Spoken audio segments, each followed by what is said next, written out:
over. Move over. Move over.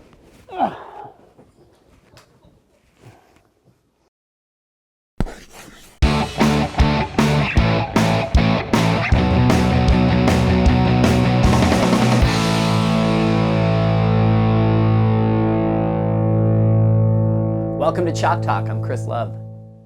I'm Zeke, and welcome back to Jane Meckie. We've missed you, Jane. It's great to be back, Zeke.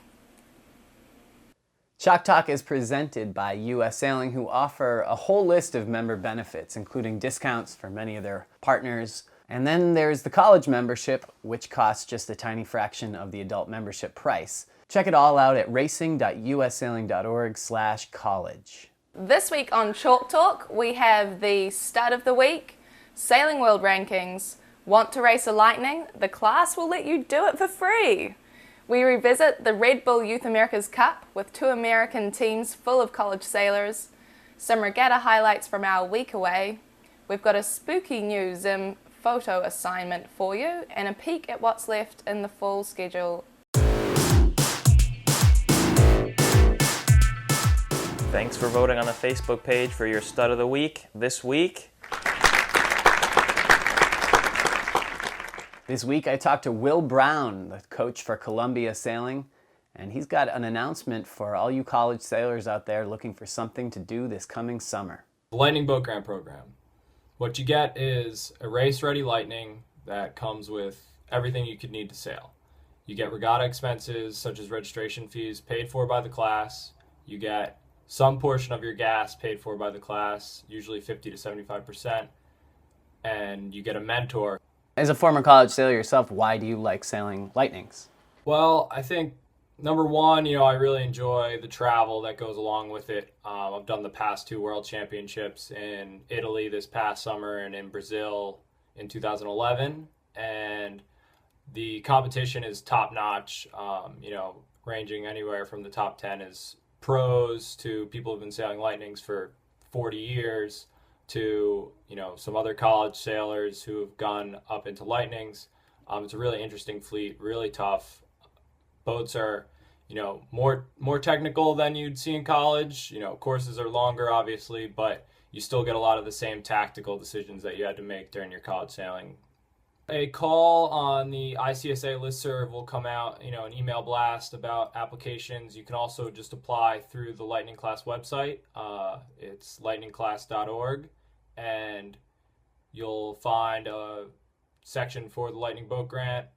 Cool. Well, it sounds like a really good opportunity. Thanks for sharing with us. Yeah, thank you. Sounds pretty cool, Chris. Now let's check in with Meredith Powelson, our friend from Sailing World, on the rankings.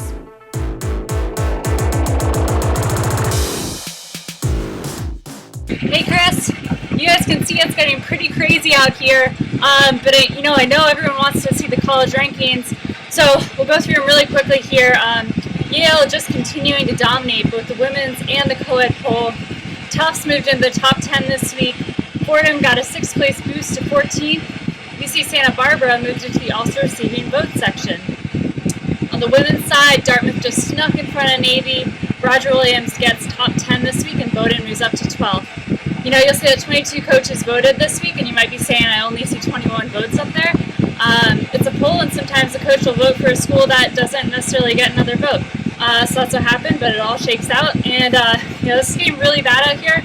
I think I'm going to go under this tree, but we'll check in a little bit, okay? Are you looking for the best sailing boots on the planet? Sperry has taken the world by storm with their new Sea Hiker waterproof boot. Developed and tested by the U.S. Sailing Team, the Sea Hiker was built with performance in mind. Great alternative to the Igley boot, the waterproof Sea Hiker comes with side lacing and an ultra grip sole. Use coupon code ICSAF13 at www.zimsailing.com to get 20% off your new boots.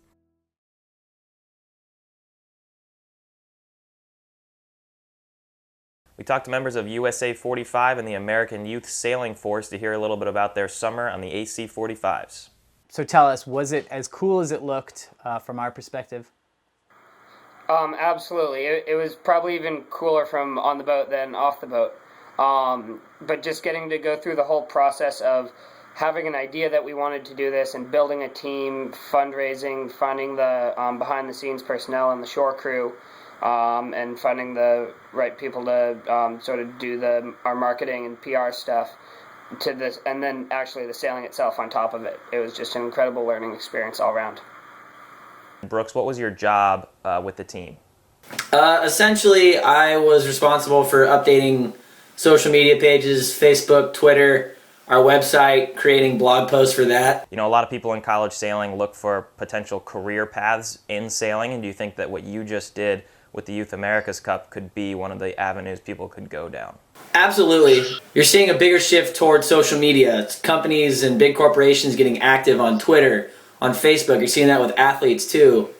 With this upcoming America's Cup, there's hopefully going to be more teams.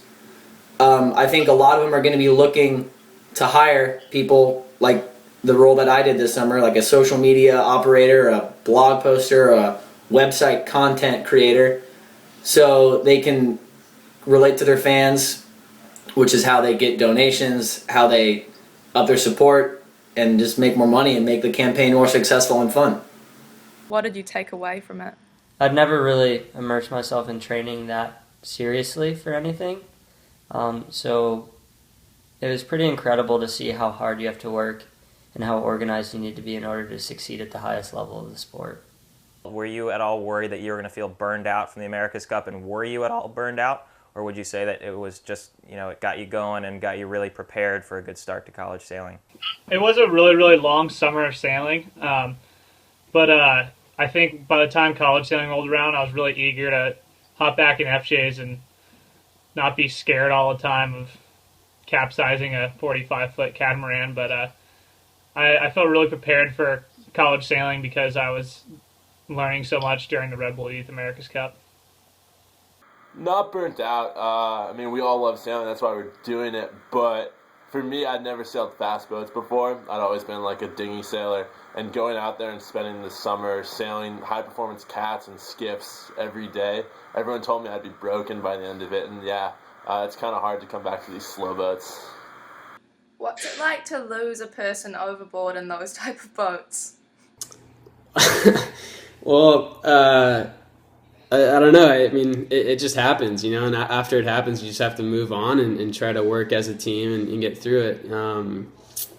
It's a huge disadvantage on those boats because everyone's working so hard and they're so physical. And apart from the physicality, it's actually just a leverage situation. The boats are 23 feet wide, so when you lose someone that's 180 pounds, it's a lot of riding moment. And we definitely missed them going upwind. So what was different about training for that versus college? Don't you train pretty hard in college? Yeah, we do train pretty hard, but when you're full-time in the summer, you can really just put in a lot more hours. Like, instead of waking up at 8 to do a 45-minute lift, we were waking up at 7 to do a 2-hour workout. And then from there hitting the water for most of the day as opposed to just a couple hours in the afternoon.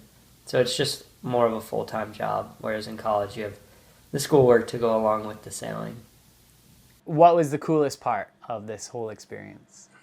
It was definitely the start of the first race when we won the boat, reached over the top of everyone, rounded the first mark in first, and never looked back. Our team was 9 guys plus me, so 10 total. And I think a lot of college sailing teams, when they roll the regattas, they have about 7 to 10 players that they bring with them. There is a balance there that I think spending time in college sailing, crammed in a van ride for several hours at a time with 8 of my best friends, certainly prepared me for it. So have you brought back any of your fitness lessons from the America's Cup to your college team? Yeah, a little bit. I think the biggest difference for me was the fact that I just came back and I was just more fit, and I think I'm trying to press that on my college team as much as I can, and it just makes sailing that much easier, and you can sail that much longer and that much harder throughout the day. And if you had to pick one, what would have been the coolest part, do you think? I think just being able to sail the AC-45s, they're so fast, and really only a handful of people in the world have had a chance to get on them and really play around. I've never done any sailing quite like that, and I consider myself very lucky, and I hope that, us young U.S. sailors have more opportunities like that in the future. You know, coming from the college background, we only sail pretty small, slow boats, and then jumping into a 45-foot carbon catamaran and doing like 16 knots upwind and almost 30 knots downwind. It's a whole different type of racing. But that's not to say that us U.S. guys can't jump into that and learn that really quickly. Well, that was some interesting insight. It just kind of makes me wonder what was the ultimate goal or goals from the Youth America's Cup? Was it good for the sport, good for the cup? Was it good for the sailors? I'm not really so sure. Zeke, I think the main goal from an America's Cup standpoint was just to get some good press for the event. I feel like the Youth America's Cup has got everything that people wish the America's Cup had. It's got youth sailors for one thing instead of just old pros. And it's got national representation, so it gives people something to cheer for. And I think it definitely accomplished those goals. I think also, when they originally set out on this plan to have these amazing boats, they said that they would include a youth program, and that was really exciting. That was exciting for everyone. I remember my dad told me about it, and it was something that I thought that I could actually get involved in.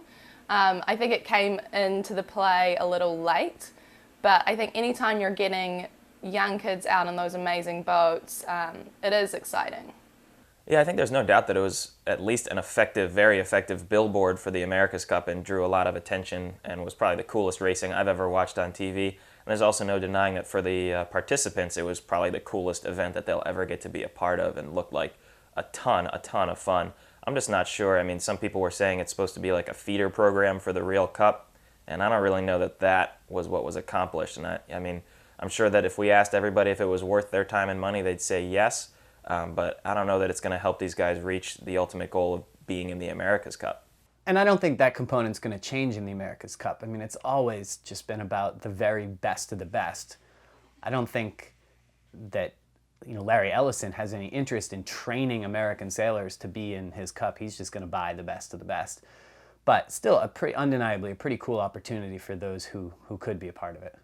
Last thing also, the America's Cup constantly changes, so who knows what it will be next time. It might be something completely different, and then they'll have another youth sort of side to it, but it doesn't necessarily mean that it's actually going to help them get into the boats.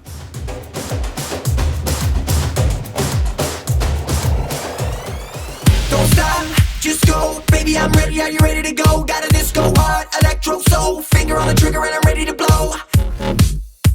Yeah, I'm ready to blow, ready to blow.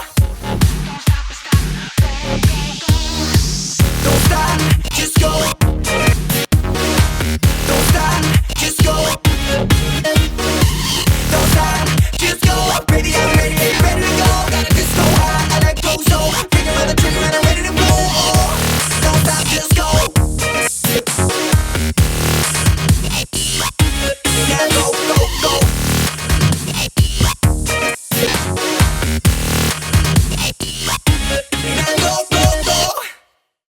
And this week, your photo assignment is going to be Halloween themed. So we want to see any of your teammates or coaches or supporters dressed up in costumes. May they be funny or spooky or naughty.